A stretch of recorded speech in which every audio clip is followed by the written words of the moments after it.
Ashama harka fuuni hordoftoota chaanaalii RRC nageenya rabbitti jirtan isiniif haa ta'u isiniin jecha har'ammoo viidiyoo ajaa'ibaa isinii qabadhee dhufeen jira jechuudha. Viidiyoo fuula keenyaaf ta'uudha. Akkamitti fuula keenya bareeffachuu dandeenya yookiin immoo akkamitti diimeffachuu yookiin immoo xalaan fuula keenya irra yoo jiraate fuula namaa kan diimessu, fuula namaa kan gurraachessu akkamitti ofirraa balleessuu dandeenya. Viidiyoo fuula keenyaaf ta'uudha jechuudha. Walumaa galatti qabadhee kan isinii dhufee jechuudha. Kun nishaadha jechuudha yookiin immoo daakuu boqqollooti. Afaan Arabaatiin immoo nishaa jedhama. Timaatimii fideen dhufe jechuudha. Hanqaaquu yookiin hunqulaalii fideen dhufe, loomii fideen dhufe jechuudha. Kun immoo hirdiidha. Akkamitti akka hojjennu viidiyoo keenya hanga dhumaatti nu wajjiniin turaa isiniin jedha. Chaanaal kiyyaaf warri haaraa taatan subscribe, like, share naaf gochuu hin dagatinaa isiniin jedha. Please ijoollee Oromoo subscribe naaf godha chaanaal kiyya. Kanaaf viidiyoo babbareedaa argachuu dandeessu isiniin jedha chaanaal RRC jalaayi. Kuni walumaa galatti hirdiidha.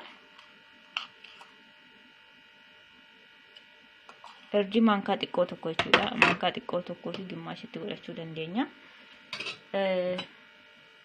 Isaan booda loomii.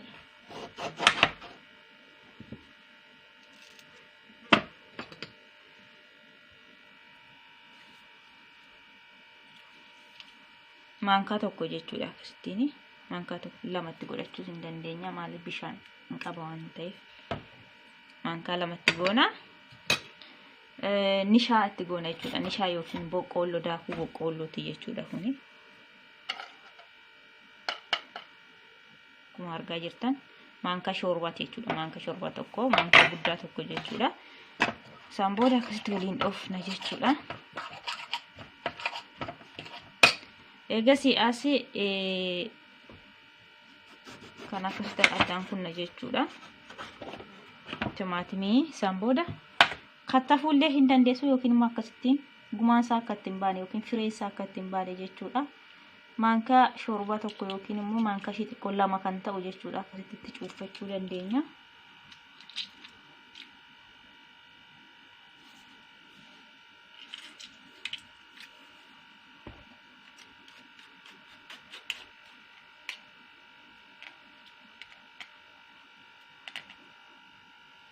Maaliifii kun sirriitti fuula keenyaaf ta'a jechuudha. Fuula keenya hin diimessa, illa sallasiisa.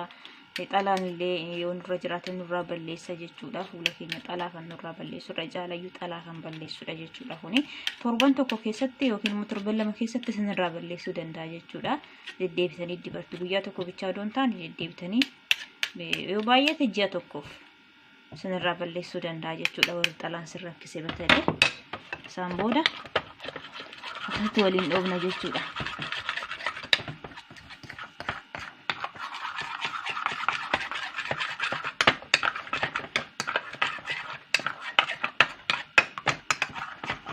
Akkuma dura isiniin jedhe hirdii, nishaa, loomii, hanqaaquu fi timaatimiidha jechuudha. Wanta biraa wanti itti goonee hin jiru. Isaan booda akkasittiin ofuma isaatiiyyuu bishaan of keessaa qaba waan ta'eef timaatimiin sirriitti waliin dhoofna jechuudha. Kanaaf hanga dibadhutti isinuma fuulduratti dibadheen isinitti agarsiisa. Kanaaf viidiyoo keenya hanga dhumaatti wajjiniin turaa isiniin jedha. Dhumarratti immoo hunqulaalitti godhanna jechuudha. Dagadheen ture.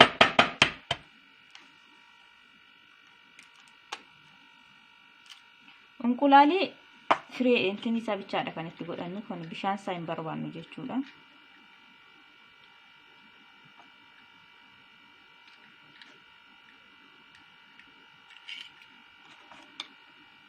Kana bichaadha kan nuti itti godhannu. Hunqulaalii tokko jechuudha yookiin immoo hanqaaquu. Isaan booda akkasitti waliin dhooftu jechuudha.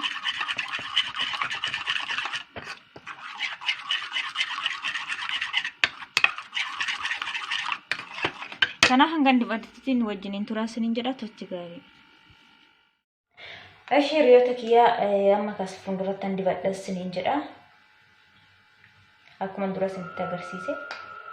Baay'ee fuula keenyaaf ta'a jechuudha. Baay'ee lasallasiisa fuula keenya, hin diimessa, hin bareecha jechuudha fuula keenya.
Na akkasittiin dibachuu dandeessu jechuudha. Daqiiqaa 20 ofirra tursuu qabdu jechuudha. Daqiiqaa 20 keessatti fuula keessan sirriitti isinii bareecha.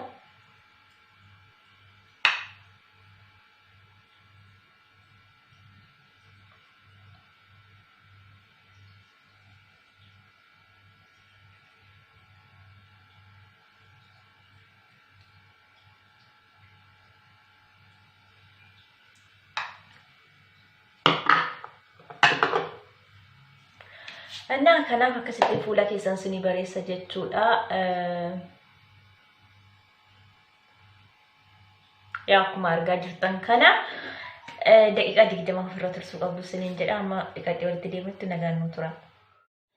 Hashirata kiyya kana goggogee jira jechuudha. Daqiiqaa 20 ofirra turseen jira jechuudha. Kanaaf akkasumatti itti fayyadamuu dandeessuun isiniin jedha. Kanaaf amma dhiqadhee walitti deemutti ingirii nagaan nu tura isiniin jedha. Akkuma argaa jirtan waan fakkaatu እና goggogee jira jechuudha narratti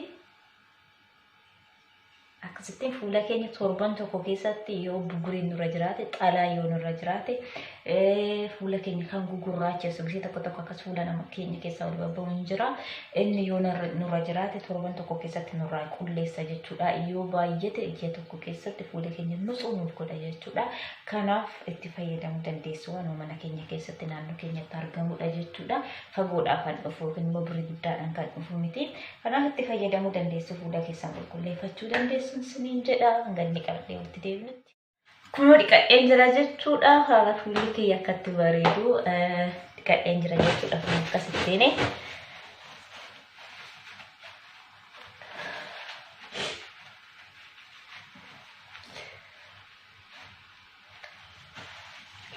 qal'aalamutti akkasitti fuula keenya bareeffachuu dandeenyan siniin jedha akkuma argaa jirtan fuulli kiyya kun akkasittiin bareedee jira jechuudha Nasin sakastiin itti fayyadamuu dandeessu warri akkuma dura siniin jedhe xaalaan batalii kan sinirra jiru akkasitti fuula keessan bareeffachuu dandeessu siniin jedha ingilii akkuma dura siniin jedhe saanaalii kiyya warri haaraa taatan subscribe naaf godhaa na bira dhaabbadhaa siniin jedha viidiyoo biraatiin hanga walitti deebinutti turtii gaarii